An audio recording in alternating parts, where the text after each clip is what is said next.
మన Narsipatnam town police station పరిధిలో మొన్న రాత్రి అండి ఒక అమ్మాయి ఇక్కడ ఒక షోరూమ్ లో వర్క్ చేస్తుంది. అమ్మాయి తిరిగి వర్క్ ముగించుకొని రాత్రి 7 o'clock ప్రాంతంలో తిరిగి తన స్వగ్రామానికి వెళ్తుండగా మధ్యలో ఒక రౌడీ షీట్ హోల్డర్ ప్లస్ ఇంకొక వ్యక్తి ఇద్దరు కలిసి ఈ అమ్మాయిని అటకాయించి ఆ అమ్మాయి చేపట్టుకొని అసభ్యంగా ప్రవర్తించడం జరిగింది.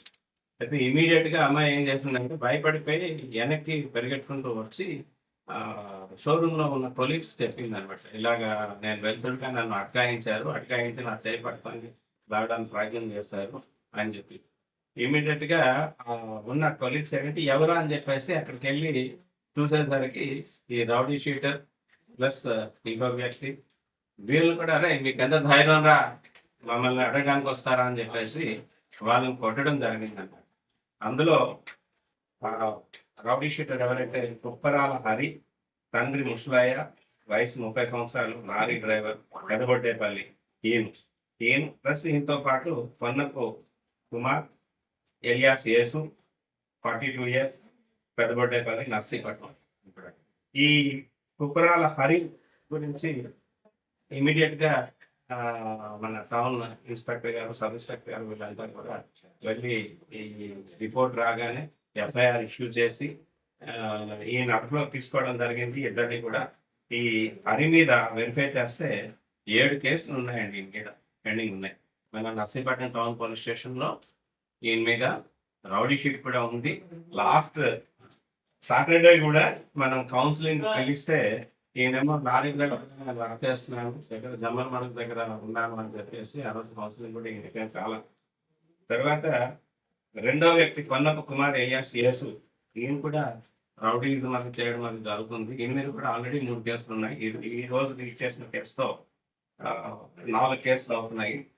అయితే ఇమీడియట్ గా ఇన్స్పెక్టర్ గారికి కూడా ఇన్స్ట్రక్షన్స్ ఇవ్వడం జరిగింది, రౌడీ షీట్ ప్రపోజల్ పంపించమని. ఈయన మీద కూడా అంటే ముఖ్యంగా ఈ కేసు విషయంలో ఇప్పుడు ప్రెస్ మీట్ పెట్టడానికి కారణం ఏంటంటే ఎవరైనా సరే ఆడవారి జోలికి వచ్చినా, మైనర్ల జోలికి వచ్చినా పరిస్థితి చాలా సీరియస్ గా ఉంటుంది.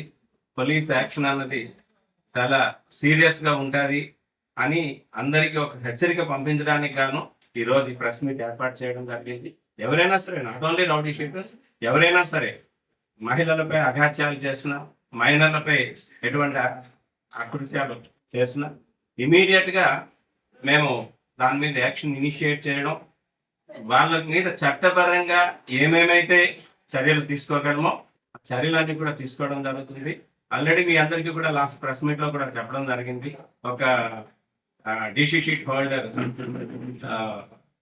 రౌత్ మల్లేష్ మీద ఆయన ఉన్న కేసులకు గాను ఆల్రెడీ పీడీ యాక్ట్ పెట్టడం జరిగింది. ఆయన్ని అది కూడా కలెక్టర్ పర్మిషన్ తీసుకొని కలెక్టర్ గారి ఆఫీస్ ప్రకారం ఆ పీడీ యాక్ట్ కాపీస్ సర్వ్ చేసి ఆయన రిమాండ్ లో ఉన్నాడు. ఇదే చర్యలు అందరి మీద కూడా ఉంటాయని చెప్పేసి జాగ్రత్తగా ఉండమని రౌడీ షీట్ హోల్డర్స్ కానీ, లేదు ఈ విధంగా రోడ్ల మీద తాగేసి తిరిగి ఎటువంటి పండుగల్లోని వాటిలోని గొడవలు చేసే వాళ్ళ మీద సీరియస్ యాక్షన్ ఉంటుందని చెప్పి తెలియజేయడానికి గాను ఈ రోజున ఈ ప్రెస్ మీట్ ఏర్పాటు చేయడం జరిగిందని. ఇప్పుడు కూడా ఈ ముద్దాయిల్ని మ్యాజిస్ట్రేట్ గారి ముందు ప్రొడ్యూస్ చేసి బైండ్ ఓవర్ కూడా చేయడం జరుగుతుంది. రీసెంట్ గా అందరూ రౌడీ షీటర్స్ కూడా మా జిల్లా ఎస్పీ గారు తొలగించిన ఐపీఎస్ గారు బైండ్ ఓవర్ చేయమని చెప్పేసి చెప్పడం జరిగింది. బట్ ఆ బైండ్ ఓవర్ క్రమంలో చాలా వరకు బైండ్ ఓవర్ చేసాం. అదృష్టవశాత్తు నేను మిస్ అయిపోయాడు. అదే కానీ ఉండేలాగుంటే వెంటనే ఇమీడియట్ గా నేరంలో పాల్గొన్నందుకు కానీ సుమారుగా 1,02,00,000 రూపాయలు అమౌంట్ కూడా, బాండ్ అమౌంట్ కూడా ఫర్ఫిట్ చేయడం జరిగేది. రీసెంట్ గా ఈ బైండ్ ఓవర్ విషయంలో మన నాతవరం పోలీస్ స్టేషన్ పరిధిలో ఒక ఈ గుల్లాడము తర్వాత ఇవి చేస్తున్న ఒక వ్యక్తి పట్టాలు అని చెప్పేసి ఆయన బైండ్ ఓవర్ చేయడం జరిగింది. ఆయన ఒక ఈ కేసులో ఆర్గనైజ్ చేస్తున్నాడని. అట్లాగే ఇగైన్ ఆయన కోటగుట్ల పోలీస్ స్టేషన్ లిమిట్స్ లో ఆయన గేమింగ్ యాక్ట్ లో దొరికితే ఈ ఇన్ఫర్మేషన్ తీసుకెళ్లి కన్సర్న్ ఎంఈఎం గారి దగ్గర ప్రొడ్యూస్ చేస్తే 50,000 రూపాయల అమౌంట్ పర్ఫ్యూట్ చేయడం కూడా జరిగింది.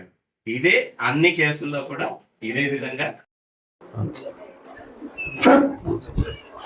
ఫోటో తీసుకుంటే బ్యాగ్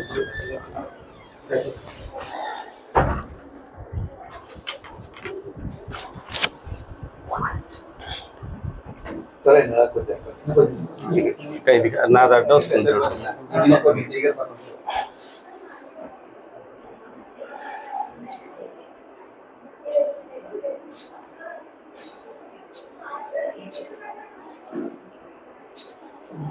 ఓకేనా, తీసేస్తా.